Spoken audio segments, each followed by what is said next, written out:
नमस्कार शेतकरी बंधूंनो. मी डॉक्टर श्रीकृष्ण सोनवणे, वरिष्ठ शास्त्रज्ञ व प्रमुख, कृषी विज्ञान केंद्र खरपुडी जालना.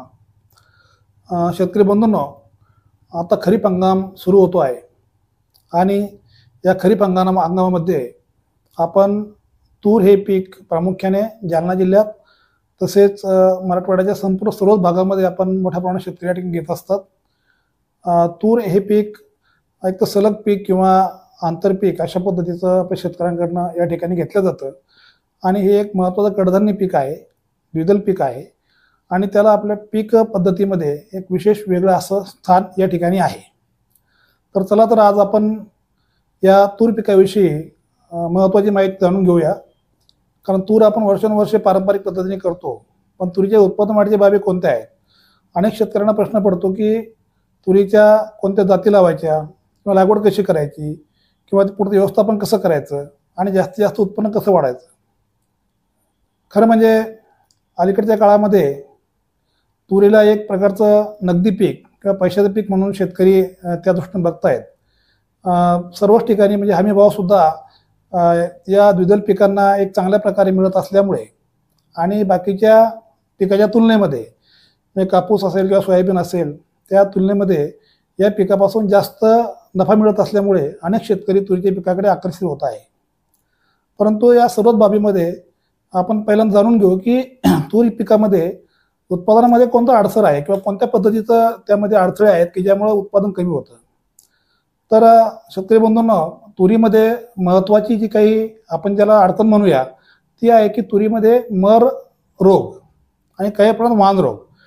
तर स्थानिक तूर आपण जर पेरली तर त्यामध्ये आपल्याला ज्यावेळेस पीक फुलावर येतं आणि शेंगा लागायला सुरुवात होते त्यावेळी मोठ्या प्रमाणामध्ये पिकामध्ये मर रोगाचा प्रादुर्भाव आपल्याला आढळून येतो आणि त्यामुळे शेतकऱ्याचं मोठ्या प्रमाणात नुकसान होतं. आणि खरं म्हणजे या बाबतीमध्ये अनेक शेतकऱ्यांना याबाबतली माहिती नाही. दुसरा भाग आहे तो तुरी म्हणजे शेंगा पोखरणारी अळी, त्याचीसुद्धा आपल्याला मोठ्या प्रमाणात काळजी घ्यावी लागते आणि अशा पद्धतीनं योग्य वाण आपल्याला निवडावं लागतात. मी आज खरं म्हणजे बोलणार आहे ते या मर रोगावर बोलणार आहे. हा जो मर रोग होत असतो तर हा खरं म्हणजे बियाणेजन्य रोग आहे. हा काही हवेतनं पसरत नाही किंवा मातीमधनं येत नाही. आपला बराच समज असते की आपल्या जमिनीतून आला किंवा इथून कुठून आला. तर ज्या ठिकाणी आपण त्याला बळी पडणारं बियाणं वापरलं त्या ठिकाणी तो रोग दिसतो आणि फुजारियम नावाची जी बुरशी आहे तरी फुजारियम नावाची बुरशी बियाण्यामुळे ट्रान्सफर होते आणि ती पुढे भविष्यात मग ती पिकामध्ये जाते. आपण जर मर लागलेलं तुरीचं झाड बघितलं आणि आपण त्याला मधून जर असं दोन भाग त्या झाडाचे केले तर मध्ये आपले काळी रेषा अशी दिसेल आपल्याला की ज्यामध्ये ती बुरशी त्या डेव्हलप झालेली असते आणि त्या पद्धतीनं ती नुकसान त्या झाडाचं करत असते अत्यंत मॅच्युरिटीच्या अवस्थेमध्ये. तर यामध्ये आपल्याला माहिती असलं पाहिजे की आपण ज्या स्थानिक जाती लावतो त्याच्याऐवजी कुठल्या सुधारित जाती आहेत आणि कुठल्या सुधारित जातीचा बियाणं ही या रोगाला बळी पडत नाही. तर त्यामध्ये आपल्याला माहिती असेल की वसंतराव नाईक मराठवाडा कृषी विद्यापीठाच्या अंतर्गत बदनापूर येथे जे कृषी संशोधन केंद्र आहे तर या कृषी संशोधन केंद्राने तुरीच्या पिकामध्ये खूप मोठं काम केलेलं आहे आणि या विद्यापीठाने आजपर्यंत अनेक महत्त्वाचे वाण या पिकाला आपल्यासाठी दिलेले आहेत. त्यातला काही जे वाण आपण सध्या वापरामध्ये आहेत तर आत्ता शेतकऱ्याच्या पसंतीला उतरलेला जो वाण आहे आत्ता सध्या एक्झिस्टिंगमध्ये तो BDN 711 ही पांढऱ्या रंगाची व्हरायटी आहे आणि 150 दिवसामध्ये तयार होते आणि ती सर्व प्रकारच्या जमिनीमध्ये आणि कोरडो परिस्थितीमध्ये चांगलं उत्पन्न देते. म्हणून ते बियाणं बऱ्याच शेतकऱ्यांकडे या ठिकाणी आहे. याच्यापूर्वी कृषी विद्यापीठाने आपल्यासमोर BSMR 736 असेल किंवा BSMR 853 ही व्हरायटी असेल, BDN 716 ही लाल रंगाची व्हरायटी असेल तांबड्या रंगाची, BDN 2 सुरुवातीची व्हरायटी होती. तर अशा वेगवेगळ्या व्हरायटीज आपल्या पुढे दिलेल्या आहेत. परंतु आपल्याला एक सांगायला आनंद वाटेल की आत्ता अलीकडच्या काळामध्ये जे काही म्हणजे मागच्या 1-2 वर्षामध्ये 2022 मध्ये एक जी व्हरायटी विद्यापीठाने काढलेली आहे तर ती आहे BDN 2013-41 जी माझ्यासमोर ठेवलेली आहे ती व्हरायटी.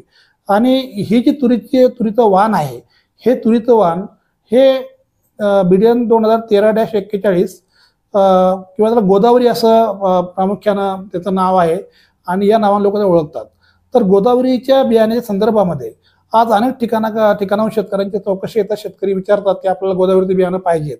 ही जी व्हरायटी आहे ही आतापर्यंत जी होती ती BDN 711 पूर्वीची व्हरायटी होती. तिच्यापेक्षा थोडीसं उत्पन्न ही चांगलीच येते, जास्त येते आणि याचा कालावधी जो आहे या वाणाचा हा सुद्धा मर आणि वान रोग प्रतिकारक्षम असं वाण आहे आणि हिचं जे कालावधी आहे हा साधारणतः 165 ते 70 दिवसाचा कालावधी व्हरायटीचा आहे, म्हणजे 5.5 महिन्यापर्यंत म्हणजे हा वाण तयार होतो. मात्र हा जो वाण आहे हा थोडासा भारी जमिनीकरता, मध्यम जमिनीकरता आपण वापरला पाहिजेत. आणि जर संरक्षक ओलीत त्यामध्ये खता असेल, त्यामध्ये पोटॅटो इरिगेशन जर असेल तर हा वाण खूप चांगलं उत्पन्न त्यामध्ये देतो आणि विक्रमी उत्पादन या वाणाने मागच्या 2-3 वर्षांमध्ये या ठिकाणी दिलेलं आहे. आपण जर दाना जरी बघितला त्याचा दाना सुद्धा अत्यंत असं जाड असा दाना आहे की याचं आपण जर 100 दाण्याचं वजन, ज्याला टेस्ट वेट असं म्हणतो आपण याला, तर हे सुद्धा आधीच्या व्हरायटीपेक्षा चांगलं आहे. एक मध्यम बोल्ड असा दाना आहे, जवळपास 10.5 ते 11 ग्रॅम 100 दाण्याचं वजन भरतं आणि डाळीची प्रत सुद्धा याची खूप सुंदर अशी आणि खूप चांगली आहे. चवदार डाळ याची लागते. त्यामुळे या वाणाला बऱ्याच लोकांची पसंती, शेतकऱ्यांची पसंती आहे आणि भावही बाजारामध्ये याला चांगला मिळतो. आणि पांढरा वाण आहे, हा मराठवाड्यामध्ये खास करून मोठ्या प्रमाणात त्या ठिकाणी चालतो आणि त्याच्याकरता खूप वेळ विचारणा होते. तर असा हा एकदम गुणकारी असा वाण आहे. तर याची आपण लागवड करायला हरकत नाही. आपण बियाण्याचा प्रश्न विचारला, शेतकरी बरेच विचारतात. तर खास करून काय होतं की जुन्या वाणांचं बियाणं जास्त, हे बियाणं साधारण मार्केटमध्ये किंवा इतर ठिकाणी उपलब्ध असतं, परंतु नवीन संशोधित वाण जे असतात याचं बियाणं सुरुवातीला मोजकं असतं आणि या वाणाचं बियाणं सध्या वसंतराव नाईक मराठवाडा कृषी विद्यापीठामध्ये काही प्रमाणात उपलब्ध आहे. आणि त्याचबरोबर कृषी विज्ञान केंद्र खरपुडी येथील जे सीडअप प्रकल्प आहे, या सीडअप प्रकल्पाच्या अंतर्गत आपल्यापैकी यावर्षी एक मर्यादित स्वरूपात पण बऱ्यापैकी जिल्ह्यातल्या शेतकऱ्यांना तरी पुरू शकेल अशा पद्धतीचं याचं बियाणं उपलब्ध आहे. 2 किलो पॅकिंगमध्ये हे बियाणं आहे. तर निश्चितपणे शेतकऱ्यांनी बियाण्याची काळजी करू नये. आता खरीप हंगाम जवळ आलेला आहे आणि तुरीची लागवड आपलं अनेक दिवस आपल्याला करता येते, म्हणजे उशिरापर्यंत लागवड करता येते असं मला या ठिकाणी म्हणायचं आहे. तर त्याकरता आपण या वाणाचा निश्चितपणे फायदा घेतला पाहिजे. आता प्रश्न आहे की ठीक आहे, वाण कोणतंही असेल, मग तुम्ही गोदावरी घेतला किंवा BDL 711 घेतला किंवा 716 कुठलाही वाण आपण त्या ठिकाणी निवडला असेल, परंतु लागवड जर व्यवस्थित केली तर त्याचं उत्पन्न चांगलं मिळतं. आणि म्हणून पहिल्यांदा लक्षात ठेवावं की तुरीच्या जे वाण असेल, जे काही बियाणं असेल, तर याला पहिल्यांदा आपण एकतर लागवडीपूर्वी बीजप्रक्रिया केली पाहिजे. आणि बीजप्रक्रिया करण्याकरता आपण त्याला साधारणतः सुरुवातीला बुरशीनाशकाची बीजप्रक्रिया, जे आता जैविक बुरशीनाशक आपण वापरलं पाहिजे. त्यामध्ये ट्रायकोडर्मा विरिडी हे जे आहे हे लिक्विड फॉर्ममध्ये आपण जर घेतलं तर साधारणतः 10 किलो बियाणाला 100 मिली अशा पद्धतीचा वापर करून जी प्रक्रिया करायची. आणि त्याच्यानंतर त्याला रायझोबियम PHB याचं कन्सोर्शिया आता मिळतात आणि ते आपलं जे कृषी विज्ञान केंद्र आहे KVK खरपुडी यांच्याकडे पण उपलब्ध आहे आमच्याकडे. तर ते सुद्धा त्याचाही वापर आपण त्या ठिकाणी करू शकतो आणि त्याची आपल्याला नंतर जीवाणू खताची प्रक्रिया आपल्याला त्यामध्ये करावी लागते. याची लागवड आपण जे करतो हे साधारणतः चांगली ओल जमिनीत असल्यानंतर आपण त्याची लागवड करतो. साधारणतः आता चांगला पाऊस पडला की आपण तुरीची लागवड करायला सुरुवात करतो. तुरीची लागवड 2 प्रकारे करता येते, एक तर पेरणी करून किंवा टोकन करून. मित्रांनो, आपण जर पेरणी करून जर लागवड करायचं ठरवलं तर एकरी साधारणतः 4 ते 5 किलो बियाणं आपल्याला या ठिकाणी पुरेसं होतं. आणि पेरणीने आपण जर करत असलो तर त्यामध्ये आपण 90 बाय 20 सेंटीमीटर साधारणतः 30 सेंटीमीटर पर्यंत आपण जाऊ शकतो. अशा पद्धतीनं आपण एक 3 फूट बाय आपण ज्याला 8 इंच म्हणतो अशा पद्धतीने आपण त्याचं लागवड होईल अशा पद्धतीने आपण पेरणी या ठिकाणी करू शकतो. दुसरी बाब, आपण जर याची टोकन करून जर लागवड केली तर टोकन करून लागवड करत असताना आपण जर सलग तूर घेत असलो तर आपल्याला 4 ते 5 फुटापर्यंत सुद्धा आपण जरी अंतर ठेवलं तरी याचं अंतर म्हणजे पूर्ण अंतर नंतर हे होतं, भरून निघतं त्याचं. किंवा आपण तुरीची लागवड आपण जी करतो तर ही आपण बहुतेक शेतकरी सोयाबीन आणि कपाशीमध्ये याचं आंतरपीक घेतात साधारणतः. तर कापसातली शिफारस तर काही तशी विशेष नाही, परंतु सोयाबीनमध्ये आपल्याला घ्यायचं असेल तर सोयाबीनच्या 4 ओळी आणि तुरीच्या 2 ओळी अशा पद्धतीने आपण त्याचं हे केलं पाहिजे, लागवड केली पाहिजे. आपल्याला माहिती आहे की सोयाबीन आपण 9 पेरतो, 45 सेंटीमीटरवरती पेरतो. हे साधारणतः आपण जर सोयाबीनच्या 4 ओळीमध्ये घेतल्या तर तुम्हाला 6 फुटाचं अंतर हे साधारणतः दोन्हीमध्ये त्यामध्ये मिळू शकेल. म्हणजे 45-45 3 फूट आणि परत 3 फूट म्हणजे 6 फुटाचं अंतर मिळेल. आणि सोयाबीन जेव्हा निघून जाईल त्यावेळी तुमची तूर फक्त त्यामध्ये वाढेल. फक्त एक काळजी आम्ही घेतली पाहिजे की आपण जेव्हा ट्रॅक्टरनं तूर आणि सोयाबीन एकत्र पेरतो त्यावेळी तूर बऱ्याचदा दाट पेरल्या जाते आणि दाट पेरलेली तुरी पुढे शेवटी ती व्यवस्थितपणे त्याची शाखी वाढ होत नाही. आणि त्यामुळे आपण ती काळजी घेऊन 2 झाडातलं अंतर जे असेल ते साधारणतः 20 ते 30 सेंटीमीटर राहील याची निश्चितपणे काळजी घेतली पाहिजे. आपल्याकडे जर संरक्षित ओलीत असेल तर ओलिताचा वापर आपण खास करून ठिबक सिंचनाचा वापर जर केला तर निश्चितपणे मोठ्या प्रमाणामध्ये तुरीचं उत्पन्न तुम्हाला जवळपास 15 क्विंटलच्या पेक्षा पुढे तुम्हाला त्यामध्ये मिळू शकतं. म्हणजे त्यात तुम्हाला सोयाबीनही मिळणार आणि तुरीचं सुद्धा उत्पादन आपल्याला त्यामध्ये होणार आहे. या पिकासाठी खताच्या मात्रा ज्या आहेत साधारणतः आपण माती परीक्षण करूनच कुठल्याही पिकाची लागवड केली पाहिजे, कारण माती परीक्षणावरती आपले एक्झॅक्ट डोस जे आहेत ते आपल्याला सांगता येतात. परंतु वसंतराव नाईक मराठवाडा कृषी विद्यापीठाच्या शिफारशीनुसार तूर पिकाला साधारण 25 किलो नत्र आणि 50 किलो स्फुरद हे साधारणतः आपण प्रति हेक्टरी या ठिकाणी द्यायला पाहिजेत. आणि हे जर आपल्याला द्यायचं असेल तर हे 10 किलो नत्र एकरी आपण विषय जर काढला तर 10 किलो नत्र आणि 20 किलो स्फुरद द्यावं लागेल. आपण याला जर 10 किलो नत्रा करता आपण समजा युरिया आपण जर घेतला, सरळ खत आपण जर घेतले तर युरियामध्ये 46% नत्र असतो, म्हणजे साधारणतः 23 किलो नत्र एका बॅगमध्ये येतो. म्हणजे अंदाजे अर्धी बॅग युरियाची आपण त्या ठिकाणी दिली, समजा 20 ते 22 किलो आपण युरिया दिला त्यामध्ये. आणि सिंगल सुपर फॉस्फेटमध्ये 8 किलो स्फुरद असतो, तर 20 किलो द्यायचं आहे. 8 आणि 8 16, 16 आणि 4 20, म्हणजे अडीच बॅग साधारणतः 50 किलोच्या अडीच गोण्या आपण जर सुपर फॉस्फेटच्या दिल्या आणि अर्धी गोणी युरियाची दिली तर आपल्याला निश्चित मात्रा जी ही मात्रा हा बेसल डोस द्यावा लागत असतो. हा पेरणीच्या वेळेस आपण ही मात्रा दिली पाहिजे.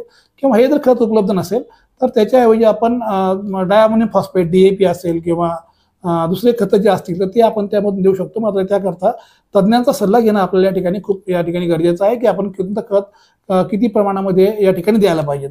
आणि निश्चितपणे ज्या शेताला सेंद्रिय खतांची उपलब्धता असेल तिथं उत्पन्न निश्चितपणे चांगलं येतं. जमीन ज्या पद्धतीनं असेल त्या पद्धतीने उत्पन्न आपल्याला या ठिकाणी मिळतं.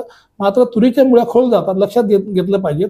आणि त्याकरता जमिनी खुलीची असली पाहिजे. फार उथळ जमिनीमध्ये आपण तुरीचा प्रयोग जर केला तर तो प्रयोग आपला या ठिकाणी फसू शकतो. अशा पद्धतीने आपण जर तुरीची लागवड केली तर आपला सुरुवातीला काही फारसा त्यामध्ये खर्चही येत नाही आणि गरजेप्रमाणे आपण आंतरमशागती करणं किंवा तणनाशकांचा वापर करणं हे शेतकऱ्यांनी यामध्ये केलं पाहिजेत.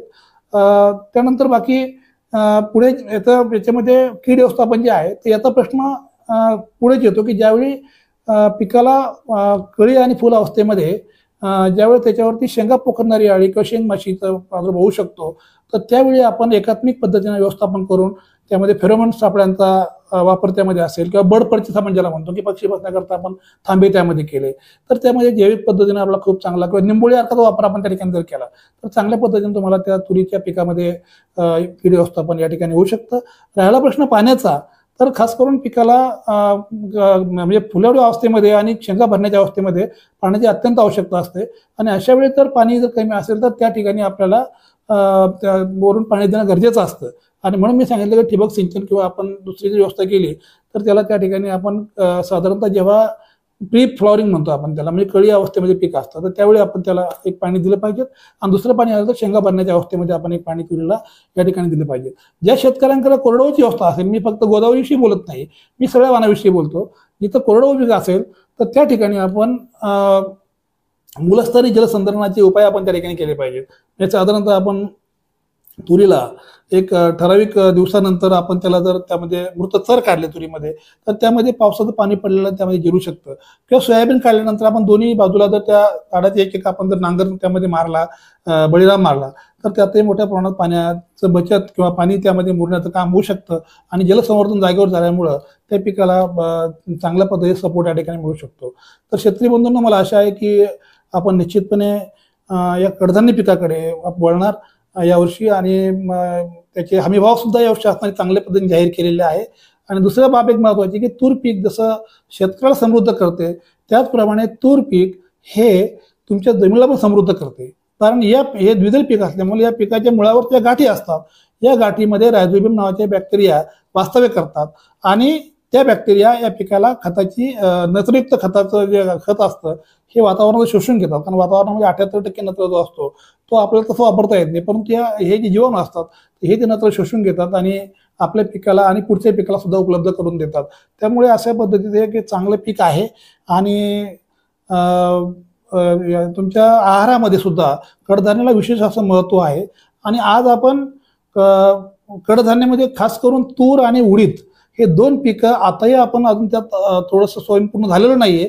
आणि आपल्याला हे दोन्ही पिकाचे आपल्याला या डाळी ज्या आहेत किंवा पिकं जे आहेत तर हे आपल्याला अजून आयात करावं लागतात. आणि म्हणून आता माननीय शासनाचं केंद्र शासनाचं या पिकावर विशेष लक्ष आहे. आणि राष्ट्रीय अन्न सुरक्षा अभियानाअंतर्गत या पिकाचा प्रचार प्रसार आणि याला प्रोत्साहन देण्याचं काम, बीजोत्पादनाला प्रोत्साहन देण्याचं काम, सीडअपला प्रोत्साहन देण्याचं काम यामार्फत होत आहे. तर मला आशा आहे की निश्चितपणे आपल्याला ही हा जो व्हिडिओ आहे आपल्याला आवडेल, आपण तो लाईक करावा. आपण त्या संदर्भात आपल्याला काही अडचणी असेल तर आपण कृषी विज्ञान केंद्राशी निश्चितपणे संपर्क साधावा. मी या ठिकाणी प्रमुख जरी असलो तरी मला काही म्हणजे मी आपल्याला माझा संपर्क क्रमांक द्यायला मला आनंद होईल. आपल्याला जर काही अडचण आली, आपल्याला जर काही विचारायचं असेल तर आपण माझा जो संपर्क क्रमांक आहे, मोबाईल क्रमांक, तो 9028254946 या क्रमांकावरती आपण अधिक माहिती घेऊ शकता किंवा मेसेज करू शकता. धन्यवाद. आपण याचा लाभ घेतल्याबद्दल आपल्या सर्वांना खरीप हंगामाच्या खूप खूप शुभेच्छा.